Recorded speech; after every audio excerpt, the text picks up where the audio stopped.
Hello, this is Addis Fortune bringing you the week's biggest stories from the business world. Headlines include Governor Mamo relaxing currency rules fueling hope for manufacturers, Ministry suspending Tallied-Up social welfare tax, World Bank painting Ethiopia's growth portrait, Ministry prescribing a local cure for ailing Pharma, and Wegagen Bank capitalizing on peace, delivering rising dividends to shareholders.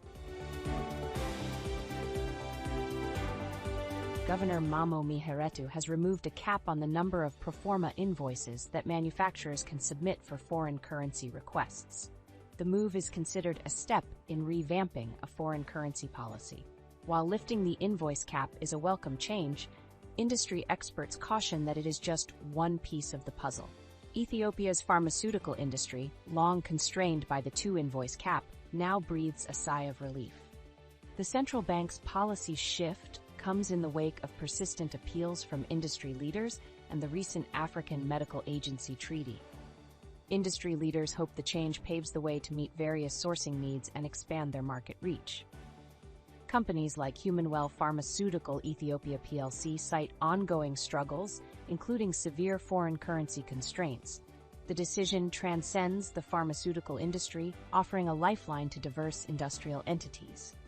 Companies like Tana Drilling and Industries plc, facing operational downturns due to foreign currency limitations, now have a fighting chance to meet their complex input needs. Experts are hailing the removal of the pro forma invoice cap as a progressive and much-needed reform. They see it as addressing the immediate needs of manufacturers and the systemic risks of over-invoicing and encouraging a more efficient and transparent system.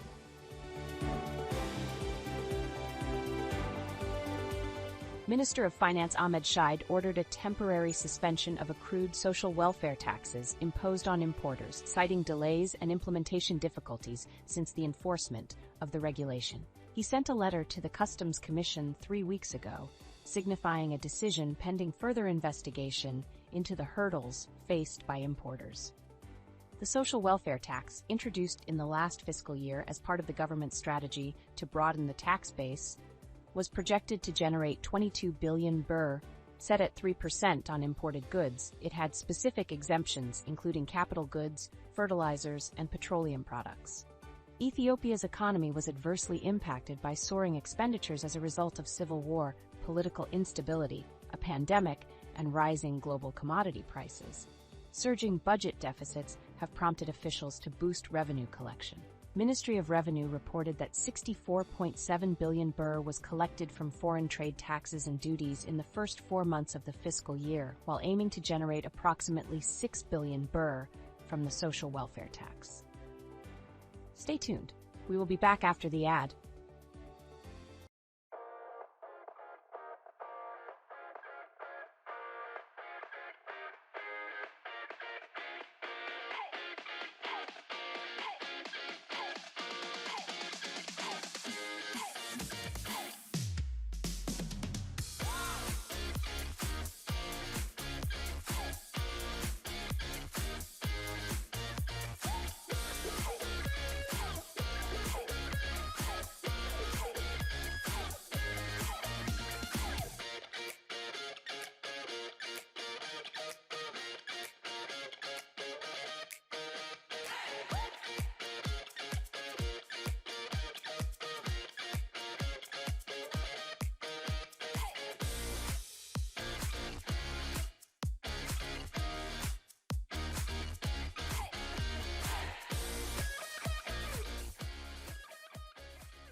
We are back with more highlights. A mixed bag of tight fiscal space, economic growth, and fragility in Ethiopia is presaged by the flagship World Bank report released last week.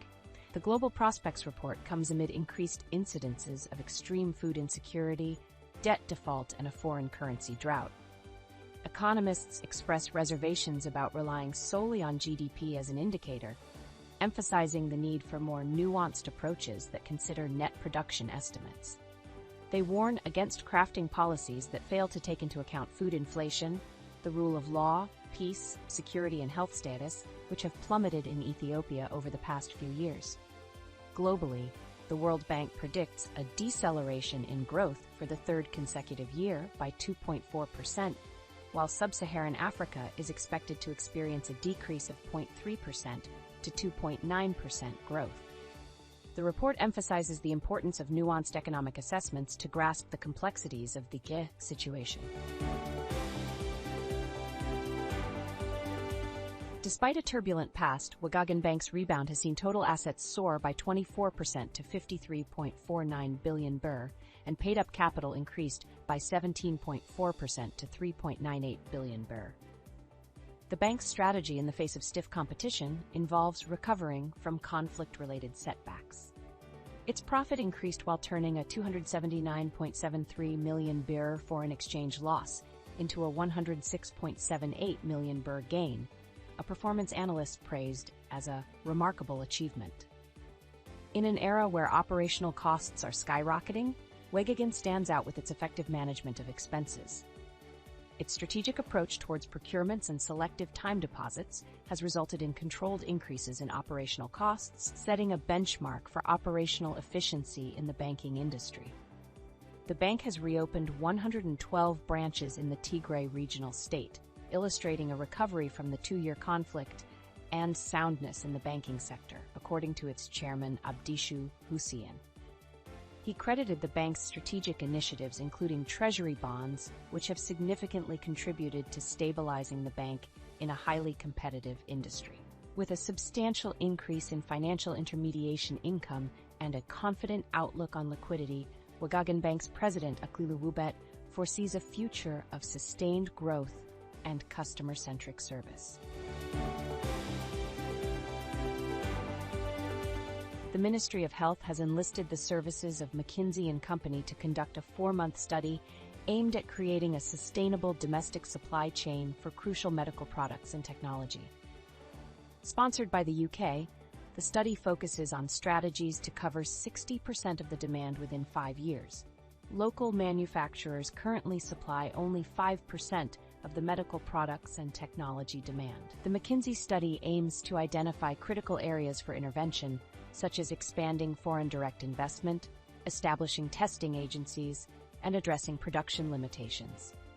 While the Ministry of Health's efforts to boost local pharmaceutical manufacturers are commendable, the need for transparent and accountable policies, infrastructure development, and institutional reforms becomes apparent. The study's findings are expected to be discussed in the coming weeks, with hopes of implementing effective strategies to strengthen the domestic pharmaceutical supply chain. That's all for today.